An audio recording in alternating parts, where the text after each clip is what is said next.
Quando eu falo de política aqui com vocês, a impressão que eu tenho hoje é que estamos entrando num verdadeiro faroeste caboclo, uma terra sem lei, voltando ao tempo do coronelismo, onde se você incomoda uma certa casta política, seu avião pode cair, você pode levar um tiro na cara, pode acontecer muita coisa, você pode ser inelegível, se tornar inelegível, muita coisa vem acontecendo.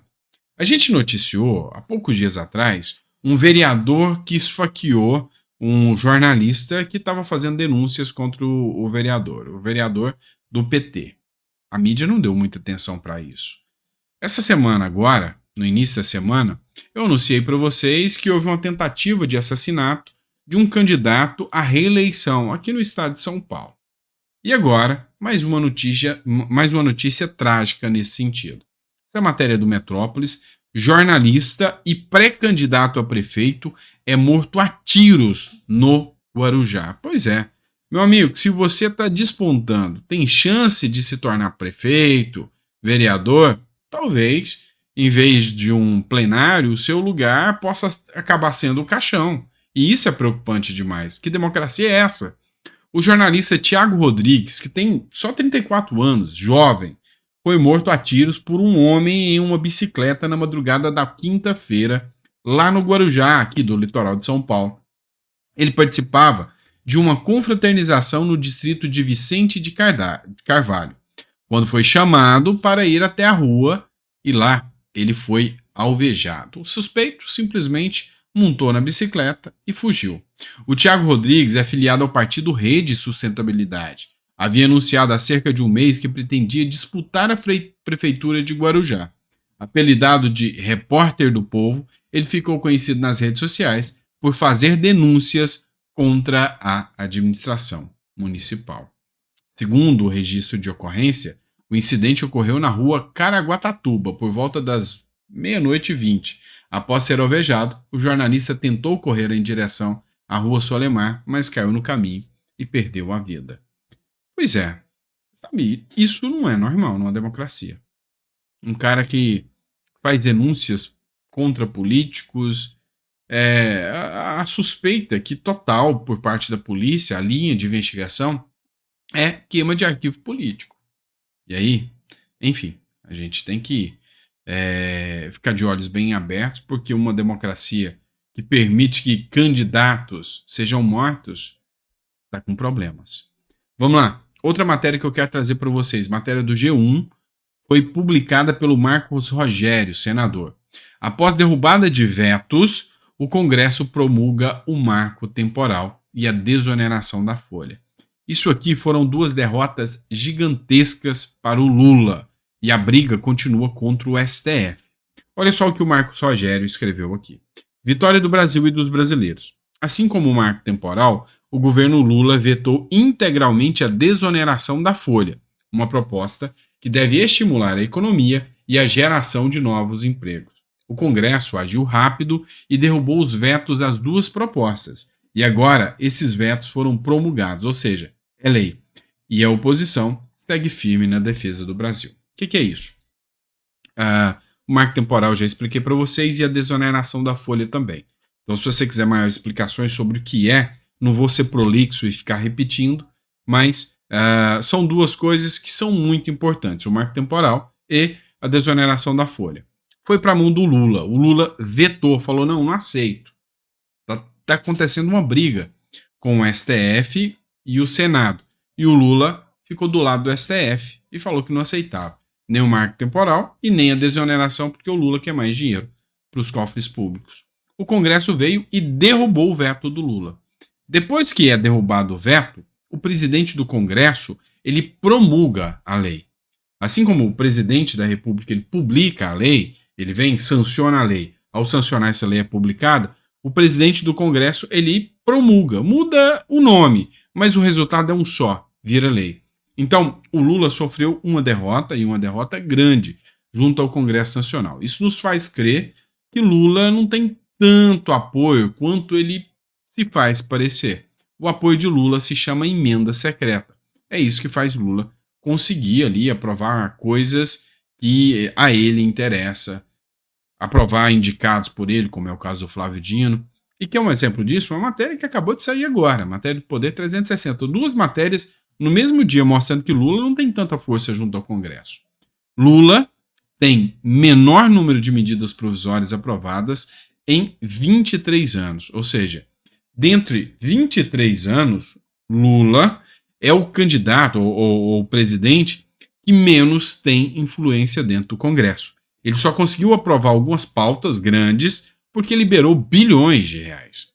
O atual governo do presidente Luiz Inácio Lula da Silva fechará o primeiro ano com o menor número de medidas provisórias aprovadas desde 2021.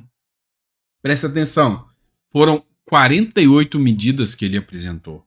Das 48 medidas provisórias que ele apresentou, só 9 foram convertidas em lei depois de passar pelo Senado e pela Câmara dos Deputados. Então, assim, é muito pouco se comparado a um governo que tem um bom diálogo com o Congresso. Então, ele manda as medidas provisórias e ela cai. Lembrando que a medida provisória está no artigo 63 da Constituição e ela só tem um prazo de validade, 60 dias prorrogar por mais 60.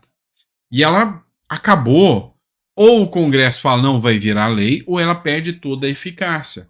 E Lula não conseguiu trabalhar para articular e criar leis, ou seja, mostra que o diálogo entre Lula e o Congresso não é dos melhores, tá? Não é dos melhores. E aí mostra mais uma vez que sem emenda Lula não consegue nada, absolutamente nada com o Congresso. O fato é que ele liberou uma boa grana para o Congresso agora, para 2024, ele vai ter muita emenda para poder dialogar com o Congresso. Vamos lá? Matéria da Revista Oeste agora para vocês. A Procuradoria da Democracia, né, aquele órgão que foi criado dentro da AGU para fiscalizar fake news, muito polêmico, ele quer ampliar sua atuação e quer mais poder de atuação. O que acontece? Criada em maio desse ano ainda pelo presidente Luiz Inácio Lula da Silva sobre fortes críticas da oposição, a Procuradoria Nacional de Defesa da Democracia, PNDD, órgão vinculado à Advocacia Geral da União, pode ter sua atuação ligada principalmente ao combate de notícias falsas, ou seja, é o governo, através da AGU, que vai dizer o que é falso ou não que você fala. A intenção da AGU, comandada por Jorge Messias, é criar uma rede de informações que integre até além do governo federal os estados e o poder legislativo. A ideia é criar uma rede de defesa da democracia com essa troca de informações e a celebração de parcerias e adoção de adoções conjuntas, informou a AGU, a Folha de São Paulo. O que a gente percebe? Essa tal defesa da democracia que eles falam, essa agência aí que eles falam, é na verdade vamos dizer assim, um verdadeiro mecanismo de perseguição. Porque, convenhamos, o que deve ser feito? Leis que punam pessoas que extrapolem os limites do que é dito na internet. E como? Prisão? Sim, é possível. Tem reflexo. Espalhou uma mentira, espalhou um print mentiroso. É muito fácil definir o que é mentira ou não na internet. Por exemplo, o caso do Whindersson Nunes, no caso da Choquei, os dois desmentiram. E aí a palavra dos dois contra a palavra da instituição jornalística. Então, ou página de fofoca, melhor dizendo. Então, assim, é fácil definir muitos pontos aí. Só que não é o que eles querem. Eles querem ter o controle da narrativa. Dizer o que você pode ou não falar. E aí, não cai bem dentro de uma democracia, né? Matéria da Hora Brasília para vocês. Golpe midiático. Isso aqui eu já venho alertando para vocês já há uns 3 dias, tá? A Globo News prepara documentário sobre 8 de janeiro com Lula como protagonista. Eles vão criar uma narrativa completa sobre esse 8 de janeiro, como se fosse, sabe, algo a ser rememorado, a ser lembrado. E o intuito deles é transformar a direita em algo extremista, algo que deve ser extirpado. Palavras do Lula. E aí, a Globo News, ela vem atuando, e aí é uma crítica muito grande que eu faço, como uma verdadeira assessoria de imprensa. O governo manda dinheiro para a imprensa e a imprensa fala o que o governo quer. Isso deveria ser proibido. O governo não poderia colocar um centavo em instituições da imprensa. Matérias de ordem pública. Vamos lá. Por exemplo, uma divulgação super importante de algo do tipo uma nova pandemia vem aí. O governo tem que ter o direito de publicar isso sem gastar um centavo. E esses órgãos têm que cumprir a sua função social. Então, olha, o governo vai fazer um comunicado que está vindo uma nova pandemia. O governo vai fazer um comunicado de uma tragédia que está acontecendo. Tá, as instituições têm que obedecer, até porque elas são concessionárias, elas têm concessão de uso, e aí, nesse caso, não tem que receber nem um centavo por isso. Estão fazendo um numus público ali. Agora, o governo pagar para ficar fazendo propaganda e exaltando nomes de pessoas, tá de brincadeira, né? É lógico que eles vão estar se beneficiando e estão passando pano para tudo que o governo fala. Vamos lá. Lula e bancada ruralista, matéria da Veja. Lula contraria a bancada ruralista e veta trechos do PL do agrotóxico. O PL que ficou conhecido assim, que libera uma série de produtos que eram vedados e vai ser permitido no combate aí a pragas no campo. O presidente Lula sancionou nesta quinta-feira o projeto de lei aprovado pelo Congresso Nacional que flexibiliza as regras para controle, inspeção, fiscalização e registro de defensivos agrícolas, conhecido como Lei dos Agrotóxicos, em medida que desagrada a chamada bancada ruralista e ao próprio ministro da Agricultura, Carlos Fávaro. No total, Lula vetou 14 pontos do projeto. Os mais importantes são os que mantêm o poder de decisão do Ministério do Meio Ambiente e da Anvisa, Agência Nacional de Vigilância Sanitária, em várias etapas do processo de autorização para o uso de defensivos agrícolas. O resultado é um só, e você sabe disso. O Lula não gosta do agronegócio. E o Lula já deu sinais claros de que ele acha que o agronegócio é fascista, que o agronegócio é mau, que o agronegócio é da direita, então ele é contra o agronegócio.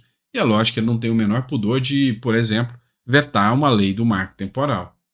Né? E aí mostra a briga que o Lula tem com o agro. E agora, leis que facilitam a produção, o Lula vem com esse discurso todo de é lei do agrotóxico e veta, mas o Congresso já tinha aprovado. Então, eu vejo aí que vai ser mais um veto que tem grande chance de cair.